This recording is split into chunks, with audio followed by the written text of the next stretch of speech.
कोई काम नहीं किया, नालियां भरी चौक पर पड़ी हुई हैं। हमारे बच्चे तबाह हैं, फैक्ट्री में कोई काम नहीं मिल पाता है।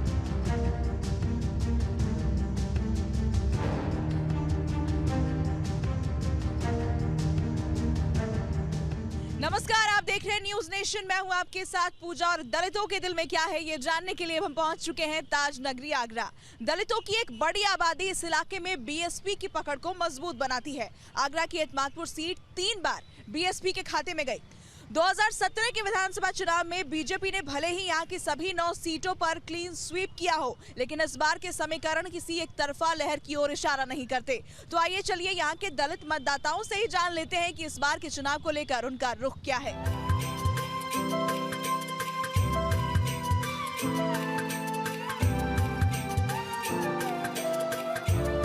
इस वक्त हम मौजूद हैं एतमादपुर विधानसभा सीट के टेढ़ी बगिया इलाके में। यहाँ के लोगों से बात करते हैं और जानते हैं कि इस बार चुनाव में उनके मुद्दे क्या हैं, चुनाव को लेकर वो क्या सोचते हैं, उनका रुख क्या होगा।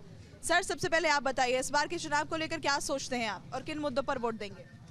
देखिए, उत्तर प्रदेश और पूरे देश में भारतीय जनता पार्टी की सरकार जब से आई है, सबसे ज़्यादा महंगाई, बेरोजगारी, अपराध इतना चरम सीमा पर बढ़ गया है कि जिसका जवाब नहीं आप लोगों ने देखा है। जितने भी महिलाएं हैं, रात को जितनी भी लड़कियां हैं स्कूल से लेट लौट रही हैं, अपने काम करके लौट रही हैं, उनको सुरक्षा प्रदान हो जिसको देंगे। और वो केवल एक ही पार्टी है, वो बहुजन समाज पार्टी है। उस सबको देख लिया है, लेकिन बहुजन समाज पार्टी की नायिका बहन कुमारी मायावती जी को वोट करेंगे अब की बार। राम प्रताप जो यहाँ के विधायक थे, उन्होंने सिर्फ अपने घर में बैठ के आराम किया, कोई काम नहीं किया। नालियां भरी चौक पर पड़ी हुई हैं, कहीं गली में कोई पानी की व्यवस्था नहीं है। महिलाएं बहुत त्रस्त हैं पानी के लिए। हमारे बच्चे तबाह हैं, फैक्ट्री में कोई काम नहीं मिल पाता है और बच्चे तबाह हैं। एक सिर्फ वो नाज पानी दे देता है, उसको हम 2 दिन खाएं या 4 दिन खाएं, 20 दिन भूखे रहते हैं। महंगाई से तो इसलिए परेशान है। पेट्रोल 65-70 रुपये बिकता था, आज 100 रुपये है। जो दाल 70 रुपये बिकती थी वो 150 है। और जो सीमेंट का कट्टा 200 का आता था वो 400 रुपये का है। सिलेंडर 450 रुपये का आता था, आज 1000 रुपये पार है। इतनी महंगाई चरम पे है जिसका कोई जवाब नहीं। भारतीय जनता पार्टी ने सबको लूटने का काम किया है और बहुत ही ज़्यादा, इतना यानी मुस्लिम और दलितों को ऐसे देखते हैं जैसे कि ये यहाँ के है ही नहीं। काम हुआ यहाँ? मैडम, SC ST OBC में जो मोदी लहर चल रही थी, उस मोदी लहर में क्या हुआ, एक बहकावे में SC ST OBC सभी लोगों ने वोट किया, मोदी जी को अच्छे वोटों से जिताया, उनकी सरकार बनाई 2 बार। लेकिन मैडम हुआ क्या, जिन मुद्दों को लेकर मोदी जी आए थे उन पे वो विफल रहे। आप बताइए, आप वोट देंगी इस बार? किसको देंगी, क्यों देंगी? और इस सरकार को तो वोट बिल्कुल नहीं जाएगा, क्योंकि सबसे हमारा जो मेन रीजन है युवाओं का जो है वो है रोजगार।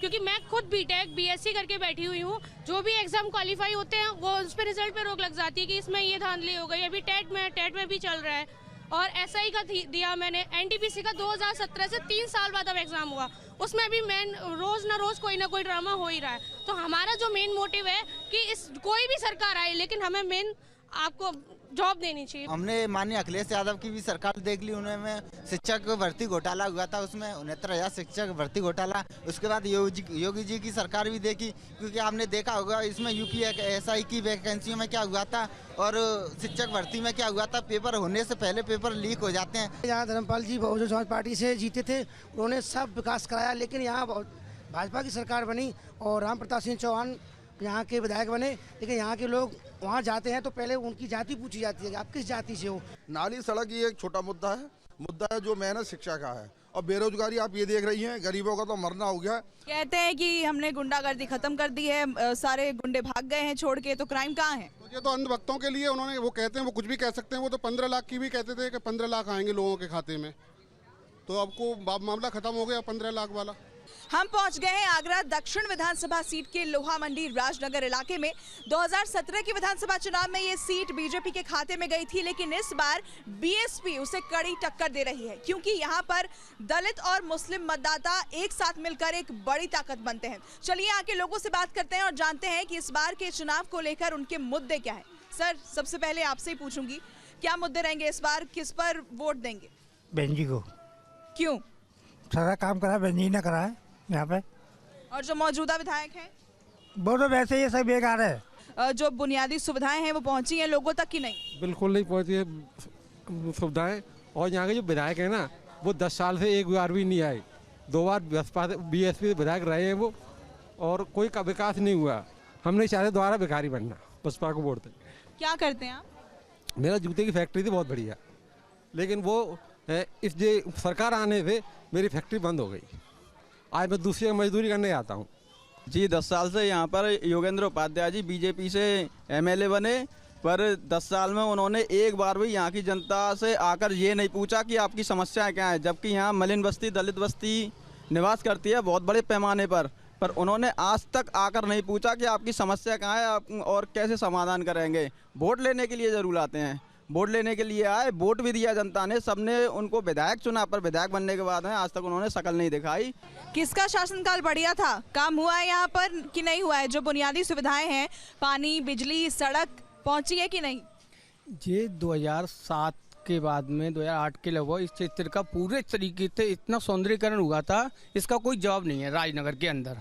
तो जब उस टाइम पे वर्तमान में बेंजी की सरकार थी उस टाइम पे, तो बेंजी की सरकार में पूरे राजनगर को चमन कर दिया। उसके बाद में 10 साल के बाद में इस क्षेत्र की हालत इतने खराब हो गए, आप खुद ही देखिए इस गंदगी की हालत। आप बताइए अम्मा, क्या दिक्कत क्या है, परेशानी क्या है? मायावती बहन का वोट देंगे, मायावती बहन के सब में सब सुविधा ही, अब कोई सुविधा नहीं है। क्या क्या परेशानी है बताइए? धंधे पानी की परेशानी, धंधा पानी बिल्कुल नहीं है, और जो मायावती का वही होगा, वही वोट देंगे मायावती की। भाई हमने तो तरह की परेशानी, हमारा लड़का पढ़ो लिखो है, हमारे लड़का नौकरी पे ना जाए लो, कचू कर रहे इतना नहीं, क्या करें हम? और जब महंगाई के कर दीजिए, जब महंगाई में अपने कंधे बच्चन में पढ़े लिखा ले में पढ़ा ले में, बताओ क्या काम कर दे। शिक्षा और रोजगार को लेकर क्या कहेंगे?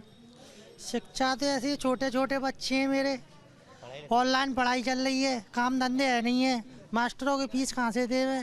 क्या मांग क्या है आपकी सरकार से? किसको वोट देंगे, क्यों देंगे? हाथियों को देंगे हम। हाथियों को यूँ देंगे कि पहले तो पहले जो सरकार है बीजेपी जब से सरकार आई है महंगाई बढ़ा दी है। 80 रुपये किलो तेल था पहले, अब 160 है। आमदनी यानी है 7 रुपये सैलरी मिलती थी, अब मिल रही है 6000। मैं तो यही कहना चाहता हूँ, ये क्षेत्र में अभी तक जब से यहाँ बीजेपी की सरकार आई है सभी काम धंधे बिल्कुल बंद है यहाँ पर। और जब से जो योगेंद्र उपाध्याय जी हैं यहाँ के 10 साल हो गए, हम लोगों ने उनकी शकल तक नहीं देखी। तो बस चुनाव के वक्त आते हैं?